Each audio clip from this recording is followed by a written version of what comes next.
What is going on? GeoFucks, Side Perspectives. And another study keeps coming out showing that 80% of single men are not even interested in dating. They're not even trying to date. And this doesn't matter what race, what ethnicity, what culture, what sexuality, what gender. If they identify as a man, 80% of single men are not interested in even trying to date. And this is also very true for women, for single women. A lot of women are actually, they've given up on dating as well. And they're, focusing on themselves and their friends and their family. Everybody, like I said, millennials and Gen Z, we are dealing with particular societal issues. And as this person eloquently posted on their X, a.k.a. Twitter, or formerly known as Twitter, is that it's a structural issue, societal, structural issues. And one of the big issues, and I seen in the comments that everybody was leaving, one of the big issues is economics. Economically, financially, it's not affordable for people to date.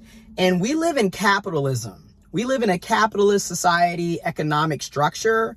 So it takes money to live. It takes money to have fun. It takes money to get basic needs met, let alone go on a date and afford to be able to pay for a decent quality date. With that being said, when you tie capitalism into what traditional gender roles through patriarchy, misogyny, sexism, and I'm just going to keep it real, white supremacy. When you look at what's being taught to boys and men, that you need to be a provider, that you need to make money, that you need to be the one to initiate the date, plan the date, and pay for the date, and you aren't making that type of money because, in society, most of us are not being paid living wages to begin with. Our wages are well beneath what it actually costs to live, regardless of inflation coming down. And inflation has gone down significantly. However, price gouging and greed under capitalism is a real thing. And we are essentially in late stage capitalism. So even though inflation has gone down significantly, the cost of everyday goods and services and products is astronomical still. And our wages and salaries have yet to rise to the occasion. And it makes dating extremely difficult and hard. Again, people's self-esteem, especially when we talk about men and masculine people, men's self-esteem is tied to their money, to them being an asset, to them being able to make money, to be able to provide, to pay for things, to buy things. And when men are not able to get decent paying jobs, and same thing with women, right? I'm not saying that women and other gender minorities, other, gender identities are not also dealing with similarity, because we all are dealing with this problem.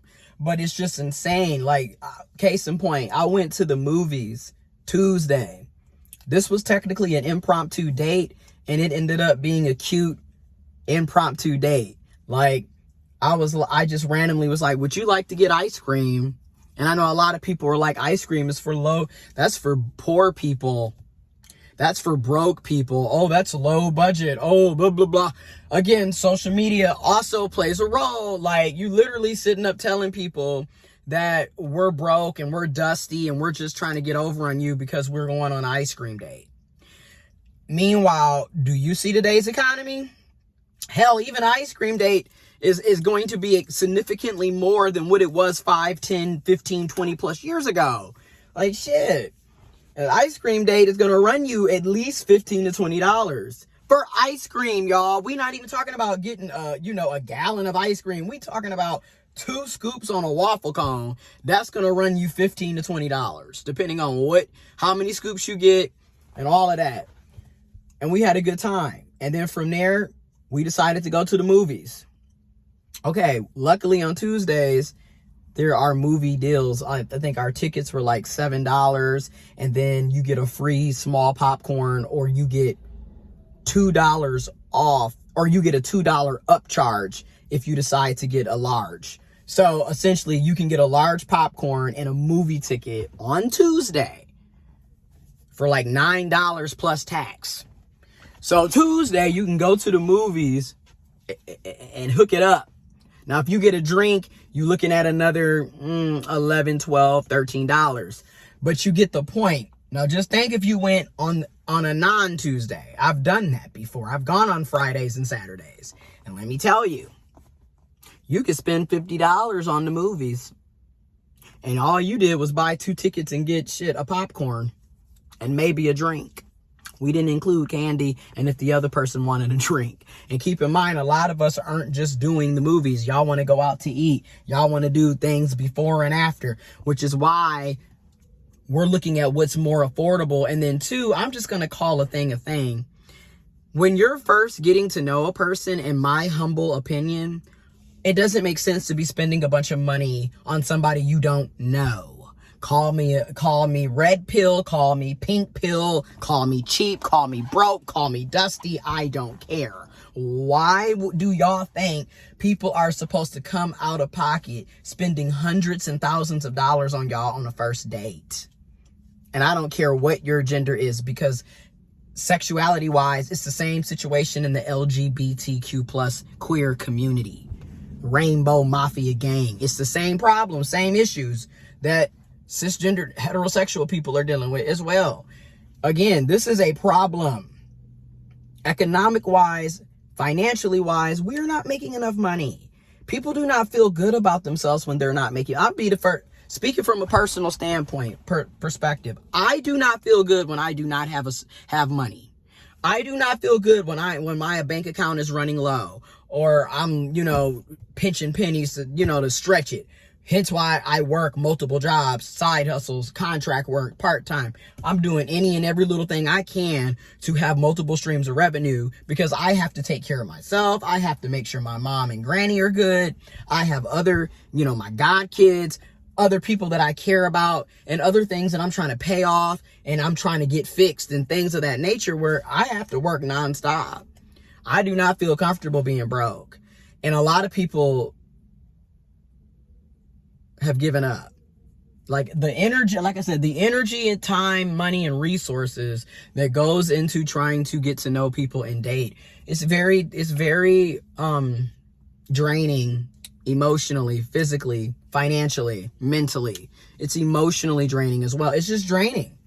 And a lot of people do not have, like I said, the finances, and then looking at the doom and gloom, pessimistic, apathetic environment that a lot of us are living in, and constantly seeing struggle after struggle after struggle, crisis after crisis after crisis, sadness, broke, poverty, like, I'm tired now. Like, I probably got 4 or 5 hours of sleep. That's what I get on a regular day, because I constantly have to work, go from one job to the next, help this person out, help the family out, clean up this, another job, contract, pick this up, blah, blah, blah, back to your 9 to 5. You don't really have time. So I get it. And I'm glad this person, I'm going to try to make this this person's X post, better known as Twitter post, tweet, the photo for the picture, the thumbnail, because it's spot on, because it's like literally financially speaking. And then 2, like I said, why should somebody go through all of that just to potentially, and I mean, it's a good 50+% chance that you're going to get your feelings hurt, that you're going to be taken advantage of, that you're going to be made fun of and made to feel like you ain't about shit and you ain't worth shit. They're going to play with your mind, your emotions. There's a 50+% chance that could happen. And me, from a personal standpoint, speaking on a personal note, that's too high of a possibility for me to constantly keep putting myself into those situations. And then, like I said, even with this past situation on Tuesday, it was Dutch. I paid for my stuff. They paid for their stuff. And I was thankful for that, honestly. And don't get me wrong. Yes, I work and I can do it sometimes, but I'm not going to be paying all the time. for both of us. I'm just not, it's too expensive. I'll be the first to say that, especially when you're not getting, I'm sorry. But the other aspect is y'all want people to bend over backwards for you, but y'all don't want to bend over backwards for the other person. Nothing is ever reciprocated, which is another reason why a lot of us have either given up or we are like, we have to start off on some selfish, closed off shit with boundaries on some real stuff, because I don't know where your mind is. You don't know where my mindset is at. You know what I'm saying? A lot of us would love to pour into somebody, but guess what? If I'm pouring into you, you need to be pouring into me. It's supposed to be, we're supposed to replenish each other. It's supposed to be balanced. You know what I'm saying? So like I said, I get why a lot of us feel the way we feel. I'm reading the comments. People have literally said to hell with dating, romance, and love. And I get it. I get it. Like, this just ain't it. Anyways, let me know what y'all think in the comment box below. I'm going to also try to post some sources backing this study, because they keep doing studies, whether it's on cis women, cis men, women, people in general, trans, intersex, LGBTQ+, straight, whoever, black, white, Asian, Puerto Rican, I don't care if you, anyways. They're doing all these studies on our generations, y'all. Like, I'm not even trying to be funny. They're looking at Gen X, millennials, and Gen Z with a strong focus on millennials and Gen Z. So it is what it is. Like, I'm not saying that baby boomers and the silent generation before the baby boomers didn't have the similar problems. I'm not saying that Gen X didn't have these problems, but we have to keep it real. The silent generation wasn't worried about Grindr, wasn't worried about Tinder, didn't have to worry about the damn internet and social media dictating every damn thing in their life and giving people the illusion of options that they don't really have. Okay? Neither was the baby boomers. And arguably for Gen X, most of them did not have to deal with a lot of that shit. Okay? I'm not going to say most, but a nice proportion of them didn't have to deal with that. Where for millennials and Gen Z in specific, our entire lives, we might have had 8 to 10 years before the internet, for millennials, before the internet really started just becoming like your everyday life.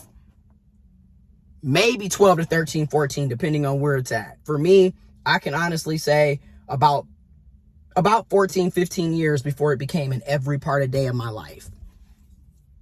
By the time I got into high school, going into 9th grade, everybody had MySpace.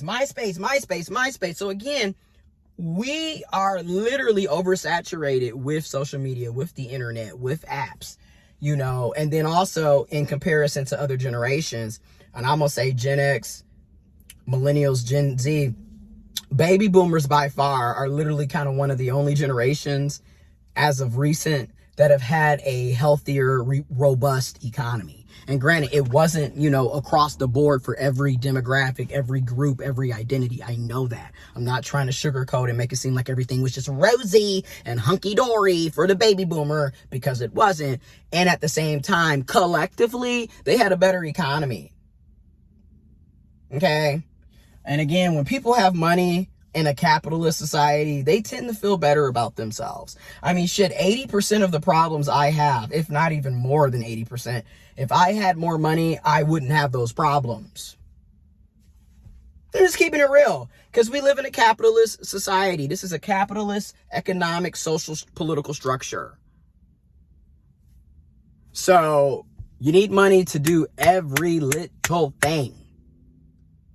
And it's ridiculous after a while, especially if you're not going to be paying people living wages, but yet expecting them to work and work and work and work and work.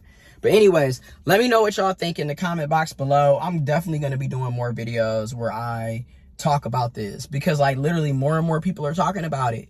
And I've been, if you followed me on GeoFucks or Psych Perspective channel, I've been talking about this topic for a while. Like I said, this shit is crazy. A lot of us are like, you know what? I'm just going to be friends and have a sneaky link, or friends with benefits. And then a lot of us are dead ass in situationships that could be healthy relationships if the people involved weren't so broken, traumatized, damaged. insecure, hurt. I'm just going to be honest, because I have to be honest with myself. I could be in a healthy relationship if I truly had healed all the way, in my opinion. I just feel like it's hard to have a healthy relationship when you are already traumatized and hurt. I'm not saying that we can't. I'm not saying that there aren't people doing it and thriving, because there are. I'm just not one of them. Okay? You know what I'm saying? I'm just not one of them. I have not gotten there yet. Okay? But anyways, let me know what y'all think. I'm out.